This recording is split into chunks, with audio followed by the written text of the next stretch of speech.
Hi, I'm Sally Jewell, Secretary of the U.S. Department of the Interior. Thank you for your commitment to helping protect tribal cultural heritage. Native American cultural roots are America's deepest cultural roots. They give spirit and direction to our nation.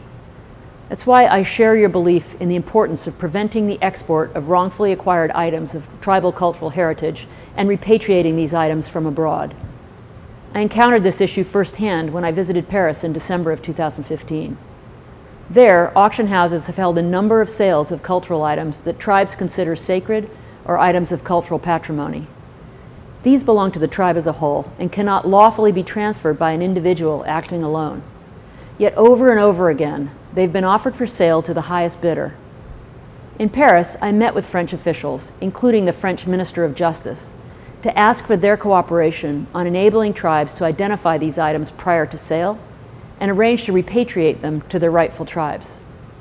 However, French authorities made clear that their existing laws do not give them a strong basis to intervene in these cases.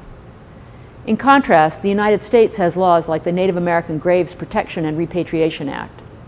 While the record's not perfect, this law has helped tribes repatriate many cultural items and discourage the commercial sale of those that have been wrongfully acquired.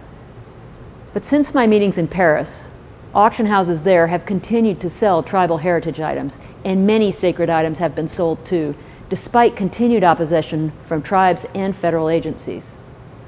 However, in May 2016, for the first time, the French authorities agreed to suspend the wrongful sale of a sacred item, a shield from the Pueblo of Acoma. While the Department of Justice is working with the Pueblo to repatriate the shield, we have every indication that Paris auction houses will continue with these sales.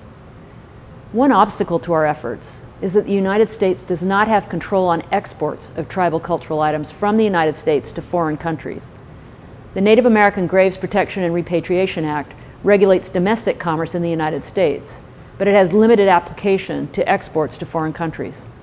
So I've called for strengthening our laws to provide greater capabilities to monitor and prevent exports of wrongfully acquired tribal cultural heritage. I'm encouraged that Congress is now considering legislation toward that end, and together with tribes, we'll continue to make the case. Meanwhile, tribes continue to request our assistance to address the wrongful foreign sale of these items, and also to repatriate ancestral remains and other cultural items held by foreign museums. While the legislative discussion continues, we need to respond to these cases and be creative about using existing authorities. To inform our efforts, the Department of the Interior is holding consultations with tribes. We're also seeking input, information, and views relating broadly to Native American cultural heritage, including that of Native Hawaiians.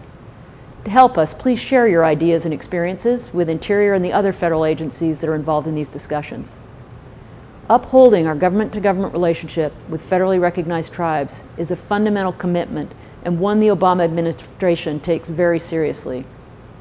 We need to work together to provide a pathway for repatriation of these precious cultural items, recognizing the problem is complex and challenging. While each tribe's situation and perspectives is different, it was also clear from our meetings in Paris that affected tribes might strengthen their effectiveness through joint efforts. Tribal cultural heritage is an essential pillar of tribal identity and tribal self-determination for present and future generations of Native Americans. I've asked my Interior colleagues to work with tribes so that we can continue addressing this important responsibility together. Thank you.